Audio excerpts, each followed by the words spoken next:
ভারতের মাটিতে এসে যুদ্ধ করার হাস্যকর কথা যখন শোনা যাচ্ছে বাংলাদেশের তরফ থেকে, তখন বিজেপি নেতা দিলীপ ঘোষের মন্তব্য, সিংহের সঙ্গে কুকুরের লড়াই হয় না। উগ্রপন্থা বন্ধ হওয়া উচিত। যারা নেতা আছেন তারা ভাবা উচিত, বোঝা উচিত ভারতের শক্তি আছে, ম্যাচ করে দেবে বাংলাদেশকে। পাকিস্তানকে যদি নাকে খত দিতে পারে, 90,000 সৈন্যকে বন্দি করে আনতে পারে ভারতের সেনা, বাংলাদেশ তো নাস্তা আমাদের। আমরা তো ওই ওদের মতো লোকেদের সঙ্গে লড়তে পারি না। সিংহের সঙ্গে কুকুরের লড়াই কখনো হয় না, হাওয়ায় দেওয়াটাই যথেষ্ট। আদৌ কোনো সামরিক বিভাগ আছে বাংলাদেশের? কোনদিন বাংলাদেশ যুদ্ধ করেছে? চুরি করে ভারতবর্ষে ঢুকে খায়, চুরিকার জিনিস নিয়ে খেয়ে বেঁচে থাকে। তো তার ভিখারিরা অনেক বড় বড় কথা বলে, কিন্তু ফুটপাতেই শুতে হয় ওদেরকে। বাংলাদেশে ক্রমেই বাড়ছে ভারত বিদ্বেষ, ভারত বিরোধিতার সুর। এবার যুদ্ধের জন্য একেবারে প্রস্তুত হওয়ার আহ্বান বিএনপি স্থায়ী কমিটির সদস্য এবং অবসরপ্রাপ্ত মেজর হাফিজ উদ্দিন আহমেদের। প্রত্যেক পড়ুয়াকে রাইফেল চালানোর জন্য সামরিক ট্রেনিং দেওয়া হবে বলে হুঁশিয়ারি দিয়েছেন তিনি। শুনুন।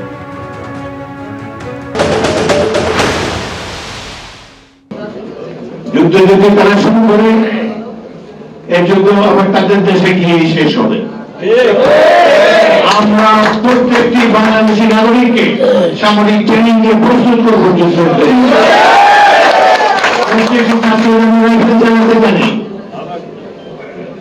সামান্য ফিল্ড বেসিক মিলিটারি ট্রেনিং তাদেরকে আমরা দেবো, যাতে করে কেউ আমাদের দিকে কোনো রক্ত চক্ষু দিয়ে দৃষ্টিপাত করতে না পারে। আমরা যুদ্ধ করে জয় হয়েছি, চিরকাল জয়ী হবে বাংলাদেশের মানুষ। সম্পূর্ণ ভারত বিদ্বেষী মনোভাব বাংলাদেশের অভ্যন্তরে, যেটা কোথাও বিএনপি সেটাকে একজোট করতে চাইছে। অধ্যাপক চক্রবর্তী, আপনার কাছে আমি আবারও আসবো, তবে ফের ঘরের মধ্যেই কিন্তু তীব্র সমালোচনার মুখেও পড়তে হচ্ছে বাংলাদেশের ইউনূস সরকারকে।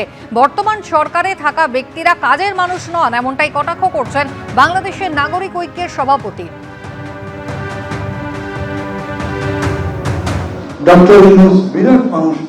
ডক্টর ইউনূসের সাথে যারা যারা আছেন তারা কিন্তু এই শেখ হাসিনা বা অন্যান্যদের নাম আমি বলছি না, বিভিন্ন কারণে আপনারা বুঝে নেবেন, তাদের মতো নয়। তাদের নামে চুরির অভিযান নাই, তারা লুটেরা না, তারা মিথ্যুক নয়, তারা প্রতারক নয়, তারা নিজের নিজের জায়গায় সফল। এরা ভালো মানুষ বলে পরিচিত, কিন্তু তারপরেও চালের দাম তো কমে না, জিনিসের দাম তো কমেনি, রাস্তাঘাটের জ্যাম তো কমে না। পুলিশ ঠিক হয়েছে, ভালো হয়েছে, ব্যুরোক্রেসি ঠিক হয়েছে, প্রশাসন ঠিক হয়েছে, ডিসি অফিস যত জায়গাতে যাক, ঘুষ এখনো চলে না টুকটাক। আমি এক চোর বদলে আরেক চোরকে বসাবার জন্য কাজ করেছি। আমি লড়াই করেছি চুরি বন্ধ করতে, আমি লড়াই করেছি আমার অবস্থা বদলাতে। আমি দেশটা ভালো বানাতে চাই, ভালো হয়ে যান সবাই। আমি এই জন্যই বলি, এই যে সরকারটা, এই সরকারি কাজগুলো করতে পারেনি, রাজনীতি তো কোনোদিন করেনি। আগে খুব রাজনীতি করে, ভাই ভালোবাসা কি রাজনীতি করে? এখন সবাই বলছে একটা ভালো রাজনৈতিক সরকার যদি হতো তাহলে তারা চালাতে পারতে পারে না লোকে। কেন? যে দেশ চালায়নি, দেশ সম্পর্কে জানে না, যে মানুষ সম্পর্কে জানে না, সে দেশের ভালো করবে কিরকম করে? অতএব এই সরকার ভালো মানুষ, কিন্তু কাজের মানুষ নয়। এই 4 মাস 4 দিনে কি সংস্কার হয়েছে বলেন তো? একেবারে বাংলাদেশের অভ্যন্তর থেকেই কিন্তু এই বিরুদ্ধ স্বরও একেবারে সামনে আসছে। এক চোরের দল চলে যাওয়ার পর অপর যারা এখন ক্ষমতায় রয়েছে তারা লুটপাট করছে। বাংলাদেশের নাগরিক ঐক্যর যে সভাপতি তিনি এই বক্তব্য সামনে নিয়ে আসছেন।